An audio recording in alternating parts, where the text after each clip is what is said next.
નમસ્કાર, ટીવી 13 ગુજરાતી સાથે હું છું સંજીવની। વિગતવાર સમાચારની શરૂઆત કરીએ તો અમદાવાદની સિવિલ હોસ્પિટલમાં 265 મૃતદેહનું પોસ્ટમોર્ટમ કરવામાં આવ્યું।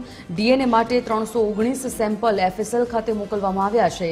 13 બ્રિટિશ સિટીઝનના સેમ્પલ બ્રિટનથી આવશે, 5 ક્રૂ મેમ્બરના સેમ્પલ અન્ય રાજ્યમાંથી આવશે, ત્યારે 8 જેટલા મૃતકના મૃતદેહ પરિવારને સોંપવામાં આવ્યા છે।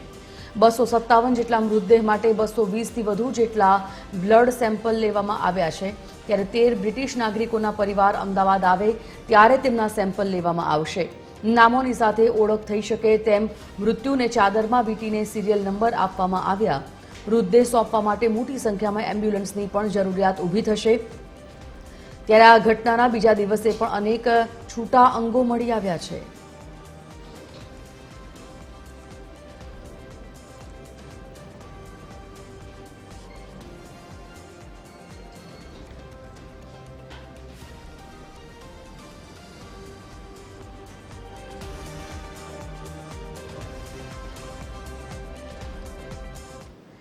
તો અમદાવાદ સિવિલ હોસ્પિટલથી અમારા સંવાદદાતા અભિષેક જોડાઈ ગયા છે। અભિષેક પાસેથી વિગતો જાણીએ। અભિષેક, ગુરુવારથી બપોરથી લઈને અત્યાર સુધી સિવિલ હોસ્પિટલમાં ખૂબ અફરાતફરી છે, કરુણતીકા એવી સર્જાય અને એના માટે જ અત્યારે સિવિલ હોસ્પિટલથી શું કંઈક અપડેટ મળી રહી છે? કારણ કે જે મૃતદેહોની ઓળખ થઈ ચૂકી છે એ મૃતદેહ તેમના પરિવારને સોંપવામાં આવી ચૂક્યા છે, પરંતુ ગઈકાલથી જમાવડો એ પરિવારજનોનો લાગ્યો છે, જે પરિવારજનોના ડીએનએ માટે સેમ્પલ લેવામાં આવ્યા હોય અને એ તમામ લોકોના સેમ્પલ લેવા માટેની કાર્યવાહી ગઈકાલથી હાથ ધરવામાં આવી છે।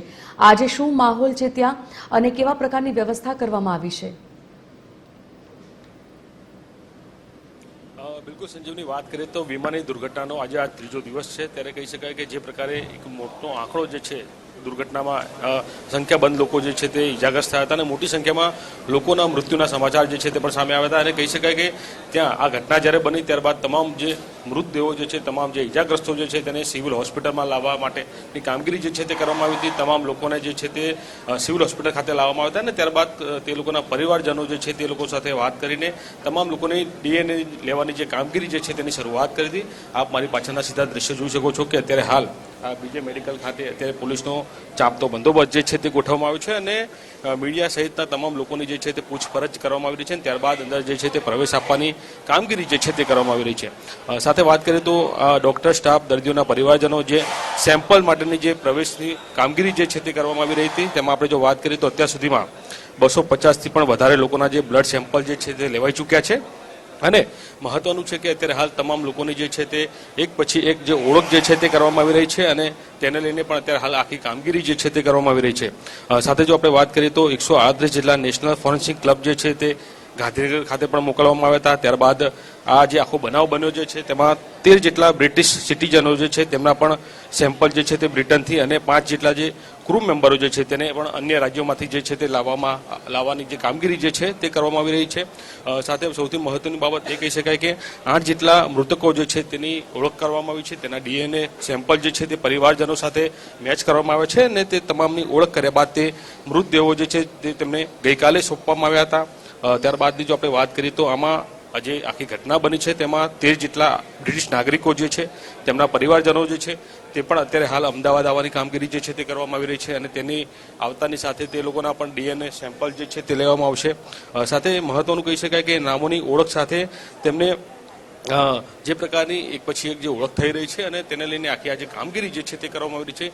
જે પ્રકારે બ્લડ સેમ્પલ લેવામાં આવે છે, ડીએનએ ટેસ્ટની કામગીરી જે છે તે પૂર્ણ થઈ છે અને ત્યારબાદ અત્યારની જો આપણે વાત કરીએ તો બીજે મેડિકલ ખાતે જે આ આખું ભવન જે છે ત્યાં આશરે 250 જેટલા જે બ્લડ સેમ્પલ જે લેવાઈ ચૂક્યા હતા અને જેની જે પ્રકારની આખી માહિતી જે સામે આવી છે તેને લઈને કોફિન જે છે તે પણ અહીં લાવવામાં આવે છે। 250 જેટલા કોફિન જે છે તેને તૈયાર કરીને તેમાં મૃતદેહ જે છે તે પેક કરવાની કામગીરી જે છે તે પણ કરવામાં આવી છે અને તેની સાથે સાથે તેની તમામ જે વિગતો જે છે તે કોફિનની ઉપર જે છે તે લગાવવામાં આવશે અને ત્યારબાદ જેમ જેમ ઓળખ થશે તેમ એક પછી એક જે છે તે મૃતદેહો જે છે તે તેમના પરિવારજનોને સોંપવાની કામગીરી જે છે તે કરવામાં આવશે।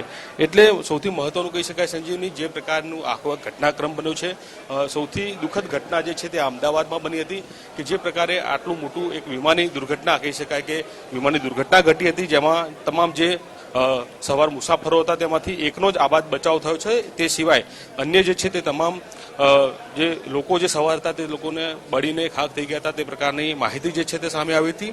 અને ત્યારબાદ કહી શકાય કે ત્યાંથી આખી જે ઘટનાક્રમ ત્યાંથી વાત કરીએ તો આજે ત્રીજો દિવસ છે તે છતાં પણ તમામ અત્યારે કહી શકાય કે આજે સિવિલ હોસ્પિટલ ખાતે આપ જોઈ રહ્યા છો દ્રશ્યમાં કે બીજે મેડિકલ કોલેજ જે છે ત્યાં આ નમૂનાના સેમ્પલ જે છે તે લેવામાં આવ્યા હતા. અને અત્યારે હાલ હજુ પણ આ કામગીરી જે છે તે અત્યારે હાલ યથાવત જોવા મળી રહી છે. જે પ્રકારે એક પછી એક પરિવારજનો જે આવી રહ્યા છે, કેમ કે જે પ્રકારે આ આખી ઘટના બની હતી ત્યારબાદ સેમ્પલ લેવાની કામગીરી જે છે તે મોડી સાંજથી જ શરૂઆત કરવામાં આવી હતી અને તેને 72 કલાકનો સમયગાળો જે છે તે આપવામાં આવ્યો હતો. અને ત્યારબાદ કહી શકાય કે સરકાર દ્વારા પણ આ કામગીરી ફટાફટ પૂર્ણ થાય તે પ્રકારની માહિતી આપવામાં આવી હતી અને તેને લઈને જ આની જે આખી પ્રોસેસ જે છે તે ફાસ્ટ કરવામાં આવી હતી. એટલે કહી શકાય કે મોટી સંખ્યામાં કહી શકાય કે આંકડો હતો અને તે તમામની અત્યારે હાલ ડીએનએ જે છે તેની કાર્યવાહી જે છે તે પૂર્ણ થઈ છે. એટલે કહી શકાય કે 250 જેટલા જે મૃતકો હતા તેના ડીએનએ સેમ્પલના પરિણામ જે છે તે આવી ગયા છે અને તેની સાથે સાથે તે લોકોના પરિવારજનોને બોલાવીને હવે એક પછી એક જે છે તે આ મૃતદેહ જે છે તે સોંપવાની કામગીરી જે છે તે કરવામાં આવશે. સાથે મહત્વનું કહી શકાય કે જે પ્રકારે અત્યારે જોઈ શકાય છે કે પોલીસનો ચુસ્ત બંદોબસ્ત જે છે તે પાછળ ગોઠવવામાં આવ્યો છે. સાથે સાથે જે પ્રકારે ગઈકાલે જો આપણે વાત કરીએ તો ગઈકાલે 8 જેટલા મૃતદેહ જે છે તેની ઓળખ થઈ હતી અને તે તેમના પરિવારજનોને સોંપવામાં આવી હતી.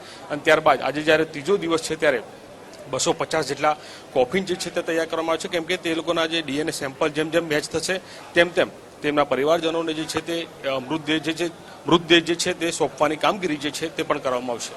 જી સંજીવની. ધન્યવાદ અભિષેક, જાણકારી બદલ. અપડેટ્સ મેળવતા રહેશું. તો અત્યારે તો અમદાવાદ સિવિલ હોસ્પિટલમાં તમામ મૃતદેહોનું 265 જેટલા મૃતદેહોનું પોસ્ટમોર્ટમ થઈ ચૂક્યું છે. ડીએનએ માટે 319 સેમ્પલ FSL ખાતે મોકલી આપવામાં આવ્યા છે. સાથે 13 બ્રિટિશ સિટીઝનના પણ સેમ્પલ બ્રિટનથી આવશે અને ત્યારબાદ જેમ જેમ રિપોર્ટ આવશે તેમ તેમ તમામ પરિવારોને તેમના સ્વજનોના મૃતદેહ સોંપવામાં આવશે.